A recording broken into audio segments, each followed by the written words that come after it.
Pogodbena vrednost projekta, ki so se ga lotili v javno-zasebnem partnerstvu s Petrolom, sicer znaša skoraj 1 500 000 evrov in obsega energetsko obnovo 7 javnih stavb. Zdravstvena postaja Vinica, podružnična osnovna šola Adlešiči, šola, pred katero ta trenutek stojimo, osnovna šola Dragatuš, Črnomaljski grad, dijaški dom s knjižnico in pa prevezava oziroma sprememba kuriva, se pravi na biomaso, osnovna šola Milke Šobar Nataše in osnovna šola Mirana Jarca. Črnomaljski grad ter osnovni šoli Milka Šobar Nataša in Mirana Jarca so bili sicer le delno energetsko sanirani, vse druge stavbe pa v celoti. Danes so simbolično prerezali trak pred osnovno šolo Dragatuš, ki je bila deležna celovite obnove, od strehe do tal. Stroški ogrevanja so se bistveno znižali, pogoji bivanja v šoli pa so veliko boljši, pravi ravnatelj.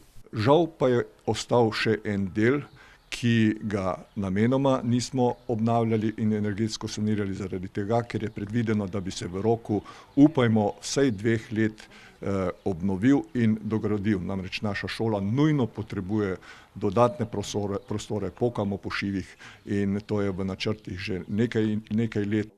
Prostora jim primanjkuje tako v šoli, ki obiskuje 117 učencev, kot v vrtcu, ki deluje v sklopu šole in zagotavlja varstvo 55 malčkom. Takoj bi potrebovali vsaj še eno igralnico. Vzgojiteljice nimajo svojih prostorov, nimajo zbornice, nimamo skupnega večnamenskega prostora. Skratka, tako kot v šoli, je tudi v vrtcu nujno potrebna dograditev. Vsa potrebna dokumentacija za dograditev je že pripravljena. Zdaj čakajo na razpis ministrstva. Kdaj bo objavljen, je težko napovedati, pravi županja.